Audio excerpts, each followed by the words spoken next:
Chapter 7 of Penrod and Sam. Recording by Jonathan Burchard, April 2009. Penrod and Sam by Booth Tarkington. Chapter 7. Whitey. Penrod and Sam made a gloomy discovery one morning in mid-October. All the week had seen amiable breezes and fair skies until Saturday, when, about breakfast time, the dome of heaven filled solidly with gray vapor and began to drip. The boys' discovery was that there is no justice about the weather. They sat in the carriage-house of the Schofields' empty stable.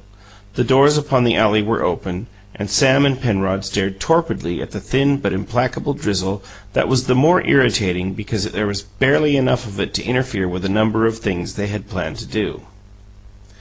"Yes, this is nice," Sam said, in a tone of plaintive sarcasm. "This is a purty way to do." He was alluding to the personal spitefulness of the elements.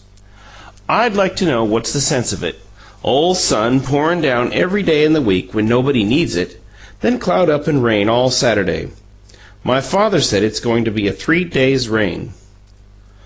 "Well, nobody with any sense cares if it rains Sunday and Monday," Penrod said. "I wouldn't care if it rained every Sunday as long as I lived, but I just like to know what's the reason it had to go and rain today. Got all the days of the week to choose from, and goes and picks on Saturday. That's a fine business." "Well, in vacation," Sam began, but at a sound from a source invisible to him he paused. "What's that?" he said, somewhat startled. It was a curious sound, loud and hollow and inhuman, yet it seemed to be a cough. Both boys rose, and Penrod asked uneasily, "Where'd that noise come from?" "It's in the alley," said Sam. Perhaps if the day had been bright, both of them would have stepped immediately to the alley doors to investigate, but their actual procedure was to move a little distance in the opposite direction. The strange cough sounded again. "Say," Penrod quavered, "what is that?" Then both boys uttered smothered exclamations and jumped, for the long, gaunt head that appeared in the doorway was entirely unexpected. It was the cavernous and melancholy head of an incredibly thin old whitish horse. This head waggled slowly from side to side, the nostrils vibrated, the mouth opened, and the hollow cough sounded again. Recovering themselves, Penrod and Sam underwent the customary human reaction from alarm to indignation. "What you want, you ole horse, you?" Penrod shouted. "Don't you come coughin' round me!" And Sam, seizing a stick, hurled it at the intruder. "Get out of here!" he roared. The aged horse nervously withdrew his head, turned tail, and made a rickety flight up the alley, while Sam and Penrod, perfectly obedient to inherited impulse, ran out into the drizzle and uproariously pursued. They were but automatons of instinct, meaning no evil. Certainly they did not know the singular and pathetic history of the old horse who wandered into the alley and ventured to look through the open door. This horse, about twice the age of either Penrod or Sam, had lived to find himself in a unique position. He was nude, possessing neither harness nor halter. All he had was a name, Whitey, and he would have answered to it by a slight change of expression if anyone had thus properly addressed him. So forlorn was Whitey's case, he was actually an independent horse. He had not even an owner. For 2 days and a half he had been his own master. Previous to that period, he had been the property of one Abilene Morris, a person of color who would have explained himself as engaged in the hauling business. On the contrary, the hauling business was an insignificant sideline with Mr. Morris, for he had long ago given himself, as utterly as fortune permitted, to the talent that early in youth he had recognized as the greatest of all those surging in his bosom. In his waking thoughts and in his dreams, in health and in sickness, Abilene Morris was the dashing and emotional practitioner of an art probably more than Roman in antiquity. Abilene was a crap-shooter.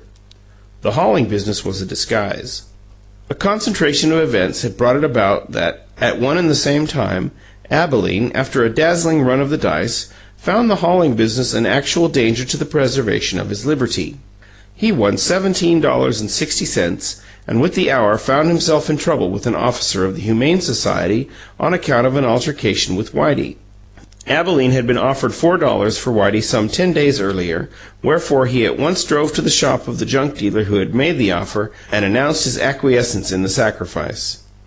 "No, suh," the junk dealer said with emphasis. "I already done got me a good mule for my delivery hoss, and that old Whitey hoss ain't wuth no $4 nohow. I is a fool when I talk about throwin' money round that away. I know what you up to, Abilene. Man come by here a little bit ago told me all about white man try to arrest you over on the avenue. Yes, sir, he say white man going to get you yet and throw you in jail, count of Whitey. White man trying to find out who you is. He say, nemmine, we'll know Whitey again even if he don't know you. He say he catch you by the horse. So you come round trying to fix me up with Whitey so white man grab me, throw me in jail?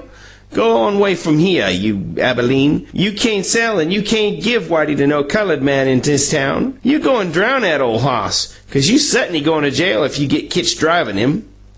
The substance of this advice seemed good to Abilene, especially as the $17.60 in his pocket lent sweet colors to life out of jail at this time. At dusk he led Whitey to a broad common at the edge of town and spoke to him finally. "Go on 'bout your business," said Abilene. "You ain't my horse. Don't look around at me, 'cause I ain't got no 'quaintance with you. I'm a man of money, and I got my own friends. I'm a lookin' for bigger cities, hoss. You got you business, and I got mine, Mr. Hoss. Good night." Whitey found a little frosted grass upon the common and remained there all night. In the morning he sought the shed where Abilene had kept him, but that was across the large and busy town, and Whitey was hopelessly lost. He had but one eye, a feeble one, and his legs were not to be depended upon. But he managed to cover a great deal of ground, to have many painful little adventures, and to get monstrously hungry and thirsty before he happened to look in upon Penrod and Sam. When the two boys chased him up the alley, they had no intention to cause pain. They had no intention at all. They were no more cruel than Duke, Penrod's little old dog, who followed his own instincts, and, making his appearance hastily through a hole in the back fence, joined the pursuit with sound and fury. A boy will nearly always run after anything that is running, and his first impulse is to throw a stone at it. This is the survival of primeval man, who must take every chance to get his dinner. So, when Penrod and Sam drove the hapless Whitey up the alley, they were really responding to an impulse thousands and thousands of years old. An impulse founded upon the primordial observation that whatever runs is likely to prove edible. Penrod and Sam were not bad. They were never that. They were something that was not their fault. They were historic. At the next corner, Whitey turned to the right into the cross street. Thence, turning to the right again and still warmly pursued, he zigzagged down a main thoroughfare until he reached another cross street, which ran alongside the Schofields' yard and brought him to the foot of the alley he had left behind in his flight. He entered the alley, and there his dim eye fell upon the open door he had previously investigated. No memory of it remained, but the place had a look associated in his mind with hay, and as Sam and Penrod turned the corner of the alley in panting yet still vociferous pursuit, Whitey stumbled up the inclined platform before the open doors, staggered thunderously across the carriage house, and through another open door into a stall, an apartment vacant since the occupancy of Mr. Schofield's last horse, now several years deceased. End of Chapter 7.